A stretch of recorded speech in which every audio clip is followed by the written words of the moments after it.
Hello and welcome to Elvenhome, and to this edition which concentrates on the next stage in the work of building the signal box based on the design by Paul Chapman and Galgorm Hall. Tool-Time Tips looks at paints, and there's an extended running session with the two castles, only with the sound on, and also finally I take you on a trip up to High Elven station. And I can show you the work that's been completed of installing the buildings up at High Elven. One thing that I'm going to be doing from next episode, I just ran out of time to be able to do it in this one. Ex-Haven Harbour and Chris at 4 Oak Street both gave me a shout out, for which many thanks. But it really did make me think that it would be quite nice to highlight two N-gauge layouts that I follow. And I found that I follow about 24 or 25. So I'm going to start a new series from next episode called Two to Watch, which are merely two channels that I enjoy watching that I think you might enjoy watching as well, that are specifically N-gauge. Once I've exhausted the N-gauge, then I might turn my attention to some of the double O gauge and O gauge layouts that I follow as well. But I thought that might be a good way to bring attention to a wider group of people that are working particularly in N-gauge. So that's enough rabbit from me. Let's get on to have a look at where I got to with constructing the signal box. Time to look at the next stage of the build of the signal box. In the last video I showed you that I had cut out the various sections to make the carcass for the signal box and also the lean-to, but the lean-to I'm going to add once I've completed the central section. And you'll see just about here a little insert of the clip from the video showing the separate parts. And I also talked about the interior parts that I was going to start making up. And before I go any further, because I've been enjoying myself actually building the model, I thought I'd better show you before I end up with a finished model and nothing to show about the process through which it's gone to get there. So starting with the main carcass itself, you'll see that's the card that you saw in the original one. In the end, I changed my mind on the brick that I was going to use. I was going to use some 4mm brick, at least that's what I said last time round. But once I actually put it on the front, and before I'd cut into it, it was just too big. And this, if I get you into focus, there we go.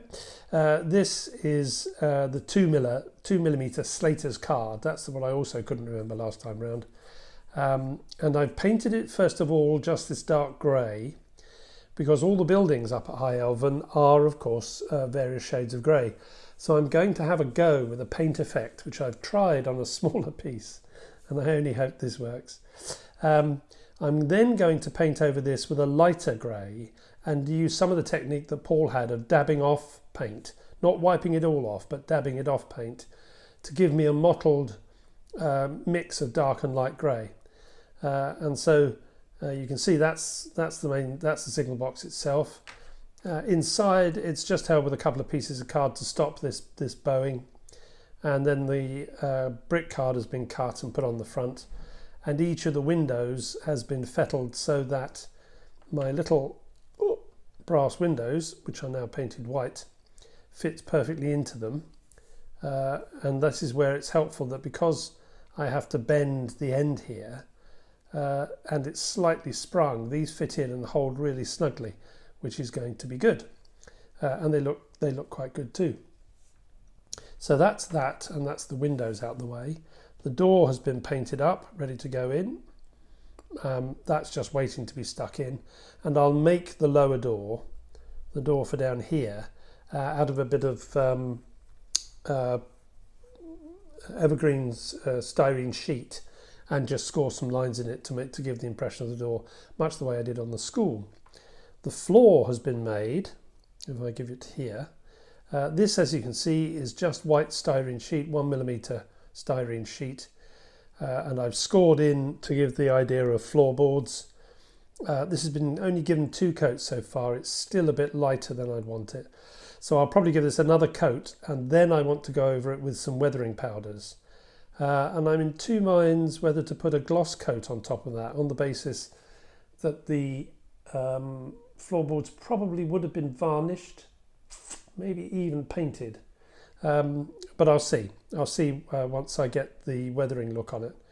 But I'm quite pleased with that effect. It gives the idea of floorboards.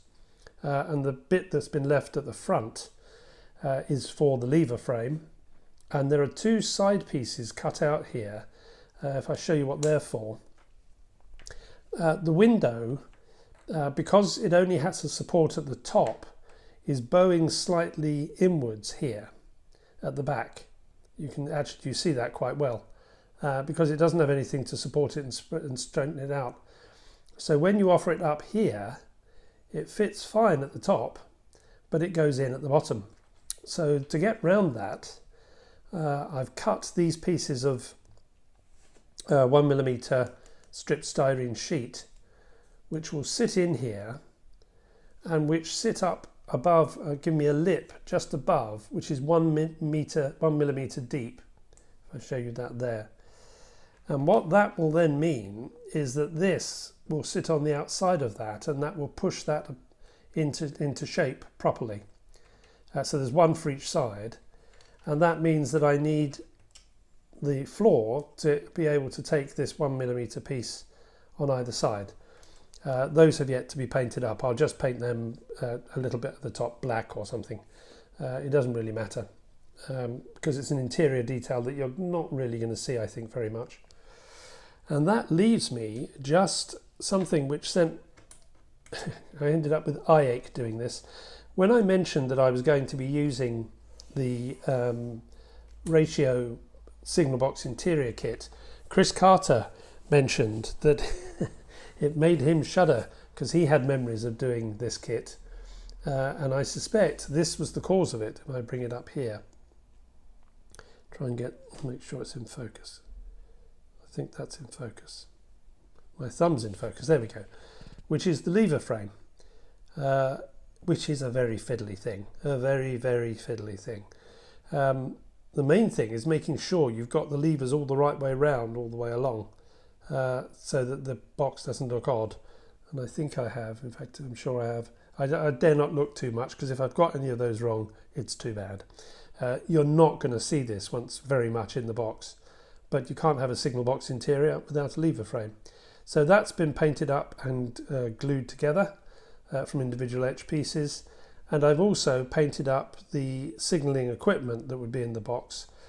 I've got to find a way around fitting this in. In the kit for which this is meant, it's suspended from the roof. I'm not going to be suspending it from the roof. I haven't even decided how I'm going to make the roof yet. But there's room for me to be able to put, probably, I've got some rod, I think, which I'll probably paint up and stick to the bottom.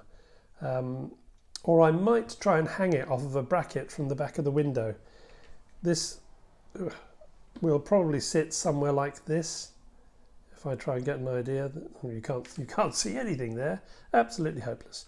So this will sit on the other side of the window at about that position, if I straighten up a bit.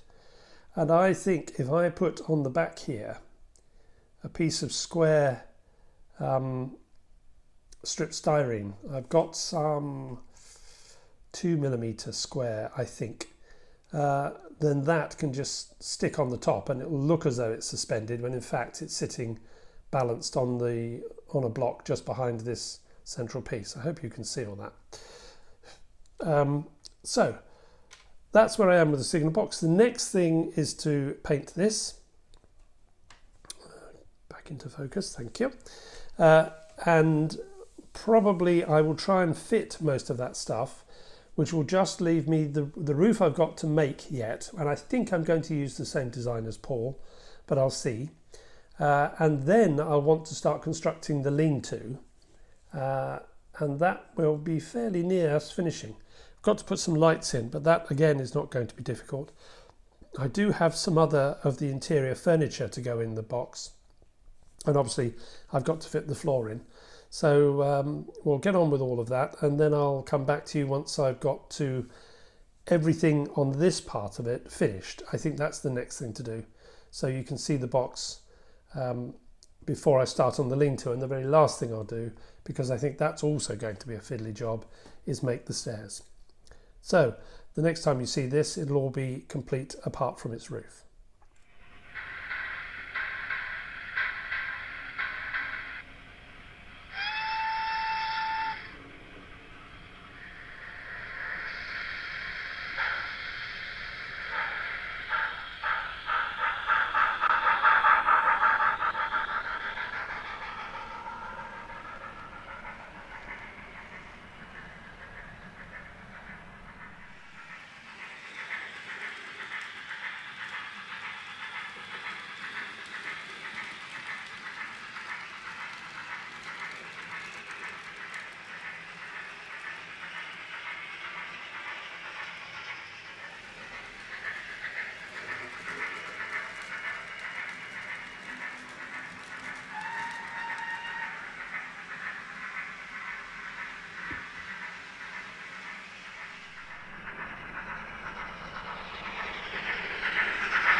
Well, as you see, a train has made it all the way up from Weathertop to High Elven and is now gently sitting before it makes the return journey.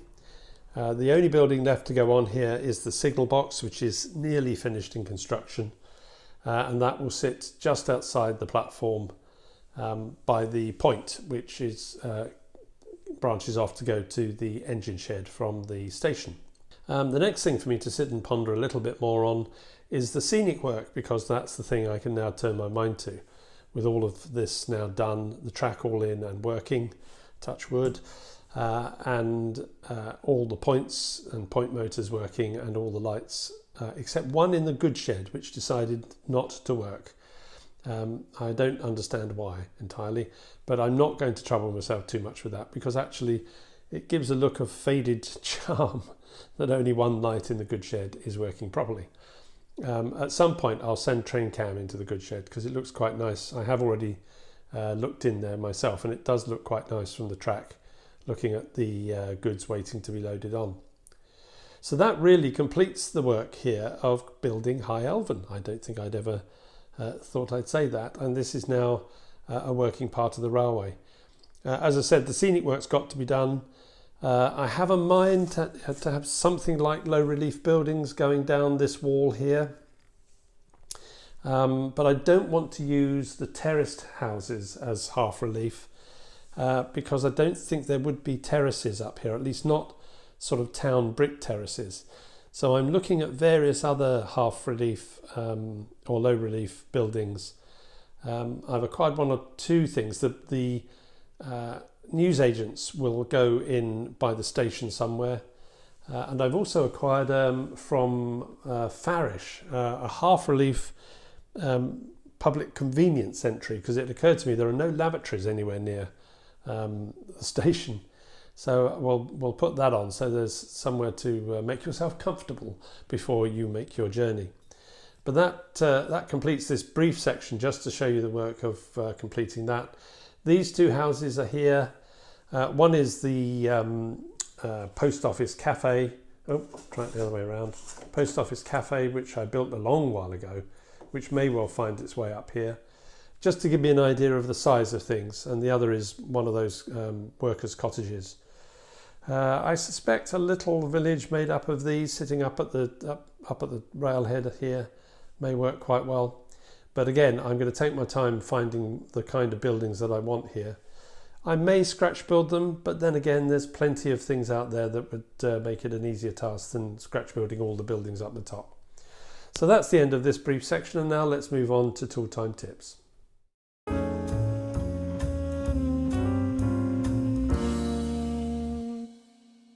Welcome to Tool Time Tips, and this edition of Tool Time Tips is going to concentrate on the paints that I use for scratch building.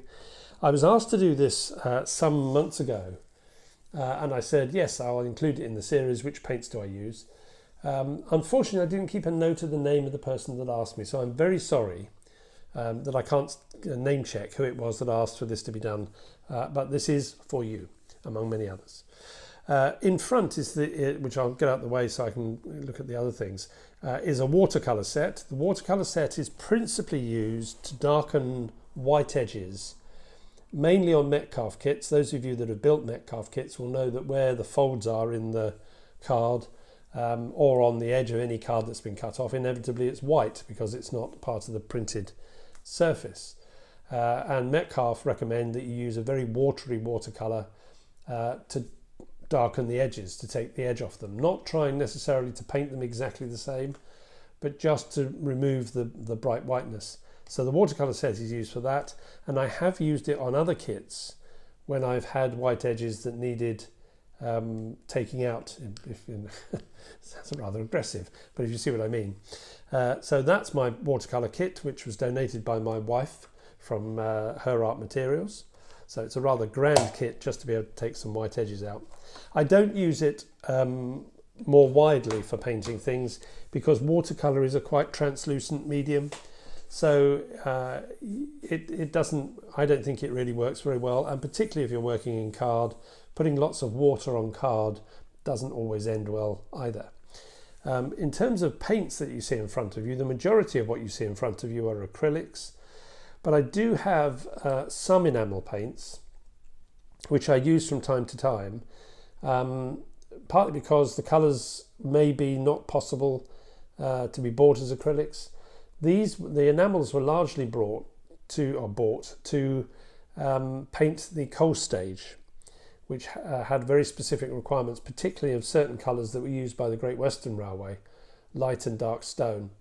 And the red brick colour that they tended to have. So if you're looking for a precision paint, and then you'll see the precision paints which match the colours that were used by any of the big four, or indeed by any of the railways, it's likely they'll come in enamel rather than acrylic. And they do have a use, but of course they require more cleaning in the way of enamel thinners than acrylics, which by and large can be washed out using a brush.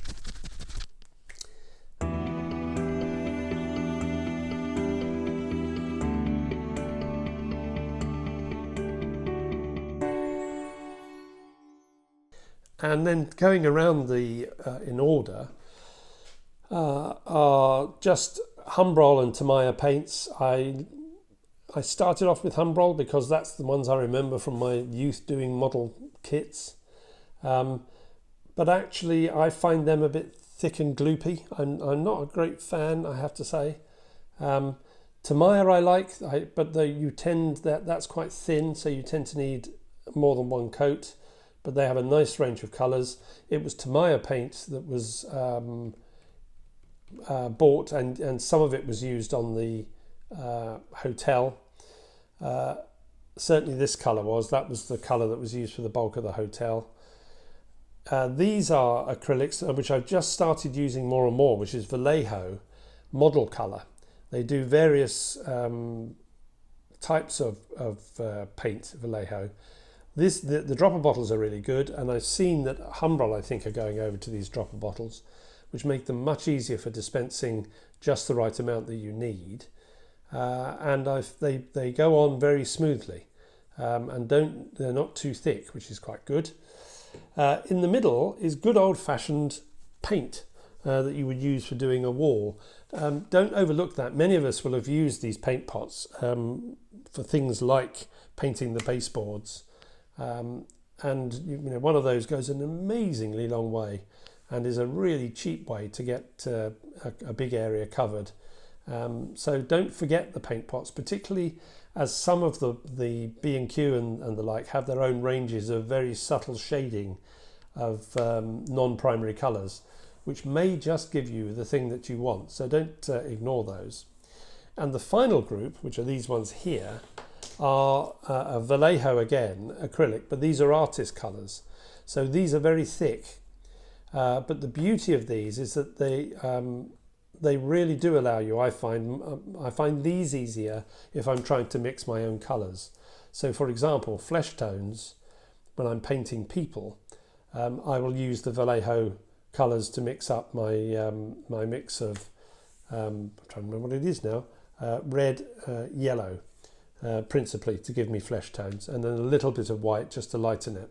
But it's largely red and yellow that give me the flesh tones, with a touch of white in there just to get me the right shade of pinky orange that most flesh tones are. But these do need watering down. If you try to use them pretty much out of the tube, you will get thick gloopiness, which is not what is intended when you do your painting. So those are the paints that I use. I find that having that range is really helpful. I suspect I'm increasingly going to go over and replace these more with the Vallejo. But in the end of the day, it's all what shade you need will probably determine who you buy your paint from. So that's this episode's Tool Time Tips. I don't often actually look at the trains as they come past when I'm recording these sessions and I sit here. It's just a convenient place to sit to do them. But it really is a fabulous place to sit and watch the trains go by, so maybe I'll do that a bit more. I hope you enjoyed that edition of Elvenhome, and in particular it's really pleasing to be able to take you on a journey up and into the station at High Elven, and now I can start thinking about the work of the scenics around it. The station signal box is being worked on. I hope to have that finished for the next edition, and the Two to Watch series will start again in the next edition, because I think I'm nearly at the end of Tool Time Tips. If you've got any comments that you'd like to leave on this video, then please do. If you enjoyed the video, please give it a thumbs up. That's always very helpful. And if you haven't subscribed, well, please do consider subscribing and hit the bell notification so you know, and choose all, so you know when I'm going to be uploading. But until I speak to you again in a couple of weeks' time, that's bye-bye from me. Bye-bye.